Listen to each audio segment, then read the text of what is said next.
Hey everyone. Okay, trying to be a little bit more on the ball with making update videos. So, I'm now coming up to 31 weeks pregnant, and I don't actually know where the time's gone. I remember starting out this pregnancy and counting the days, how many days and weeks I was pregnant, and now suddenly I'm coming up to 31 weeks and I don't quite know where the time's gone. And now when people ask me, I'm like, oh my god, how pregnant am I? And I tend to forget and I just can't keep up with it anymore. So it's going really, really fast now, which means it's also getting really, really scary. So I had my hospital appointment with the anaesthetist. I can never say that. And that was really, really positive. He basically said that having an epidural is definitely a possibility. Sorry, I'm being distracted by my dog. And if I want an epidural, then I'm definitely allowed to have one. You can just about see. Come here, she wants to get on my lap.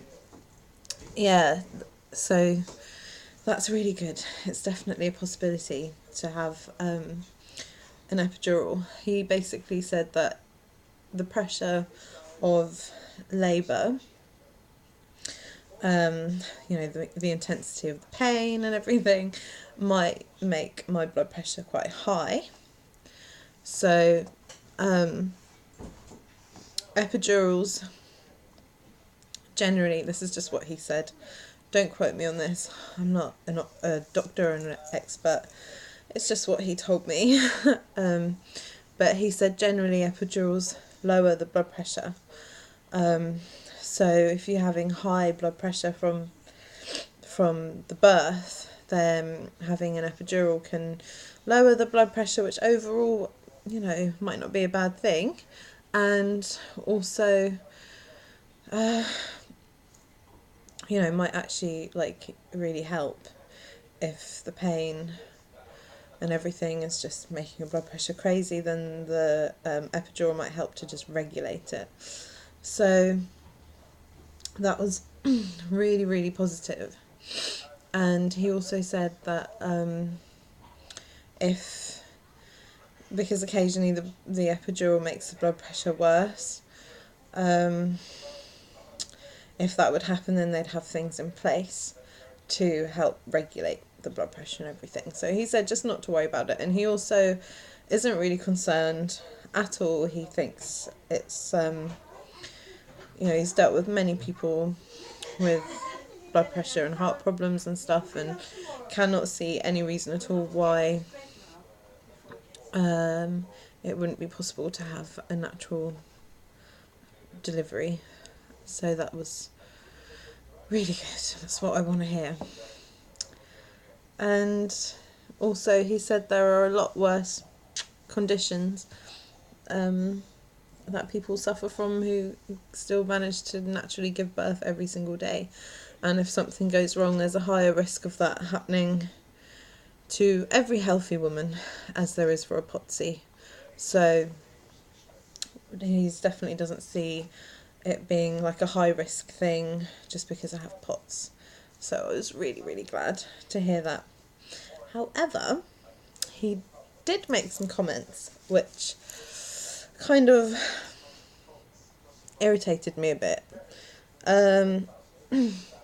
His daughter has POTS, so I felt like I could trust the majority of what he was saying, but he also said that POTS is a trendy illness, and when he said that, that kind of annoyed me. And he also said that it seems like everyone who has a dizzy spell gets diagnosed with POTS, and I had to really say to him, look, this has actually really affected and changed my life in the last 5 years, and it's not like I just get a dizzy spell. It's like been life altering how I've had to live with it, with this condition and stuff. So, but he was fine. He was a really nice guy. He just made a couple of comments like that, which I can understand, because I'm sure when you work in a hospital like that and you're dealing with people that are nearly dying every single day, when you see people who have, in comparison to that, quite minor health conditions, yeah, I can understand why he'd make a comment like that. But at the same time, there's people who have POTS and have other illnesses like EDS who also are in life-threatening situations all the time. So, yeah, I have to take it with a pinch of salt, because I don't have the energy anymore to fight with medical people. But overall it was really, really positive. Then the other thing, I had my midwife appointment, and I'm going to be referred... Oh yeah, also my POTS specialist, who I used to see, she has given the okay to have a natural delivery. She doesn't see why there should be anything treated any differently, other than just being aware that I have POTS and just monitoring it a bit. Other than that, there's no reason why I can't have a natural birth. Like, I mean, by natural I mean vaginal. If I want an epidural, I will have one. But I just mean to have a vaginal delivery and not a cesarean is what I mean by a natural birth. So that was good to get the go-ahead from her. And then also I've been referred to see the head of midwifery. Every time I say that, I can't help but laugh. I just want to say midwifery, but I know that's not right. People call it midwifery, and that just sounds hilarious. So, yeah. I've been referred to see her, and I spoke to her on the phone and made an appointment for when I'm 34 weeks. And she was so lovely. She was just so sweet, and she said she could completely understand why I'd have anxieties. Sorry. Belching, as ever. Pregnancy is just really disgusting.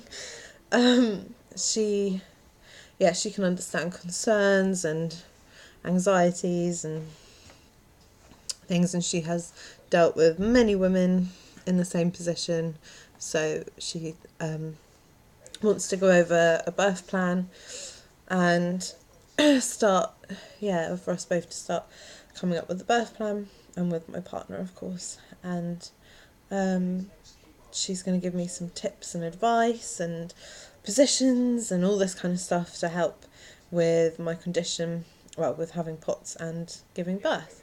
So I'm definitely going to update you on that one, because I think I could be coming back with some really good little nuggets of advice from her, which I'll share with you. And then the other thing was, when I saw my midwife, my bump looks massive, and I'm getting endless comments about it all the time, and it's very, very boring, and I would just like to hear someone say my bump looks nice for once, rather than hearing how big it is all the time, and how I'm about to pop, and how it must be twins, and blah blah blah blah blah. It gets really boring. So I had my bump measured, and my measurements are completely normal. It's just that I have a short body. I'm quite a short person anyway, and so the bump is all out. And you can even see my stomach isn't even in my body anymore. It's like popped out, so that contributes to the size of it as well. I also have a forward-facing placenta, which makes the bump look bigger, and all that. So yes, I had it measured and it measured completely normal. However, it is a big bump on me. It looks massive. So I might just try and arrange to have a measure, like a measuring scan, to measure the baby, because I'm starting to get a little bit concerned how big this baby might be, because I'm experiencing a lot of pelvic pain already, and at my stage, which is quite early to experience this level of pelvic pain. I'm just putting Poppy down.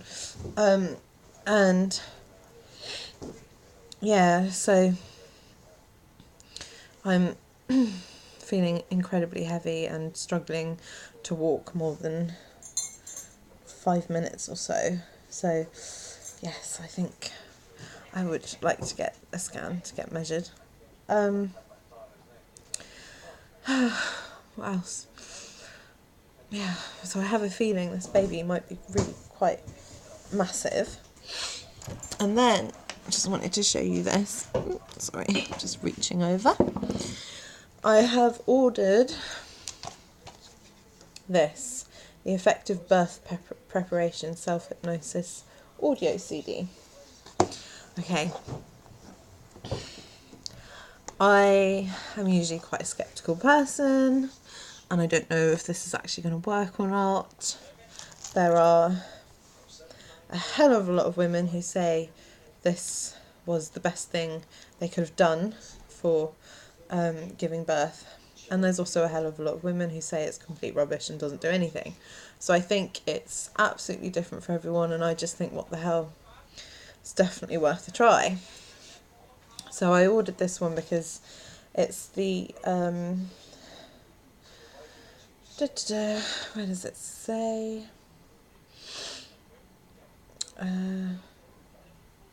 Maggie Howell, which has been recommended to me by many people, that she apparently does very good birth hypnosis CDs and books and things. So I just ordered the CD because I'm so late in my pregnancy to be starting this. You can get other things where you start even before you get pregnant, you start listening to CDs. So I'm quite late, so I got this one, which is hospital or birth centre, because I found a lot of them, they're really focused on home births, and I'm not having a home birth. I'm going into hospital. I'd love to go to a birth centre, but with having POTS it's probably not a good idea. So I got the hospital and birth centre edition, and I haven't started listening to it yet, but I will let you know how I get on with that. And basically the self-hypnosis, I'll just read it to you what it says on the front. Learn safe and effective skills to help you overcome fear of birth, be more relaxed, calm and confident, reduce pain in childbirth, reduce medical intervention, feel more in control.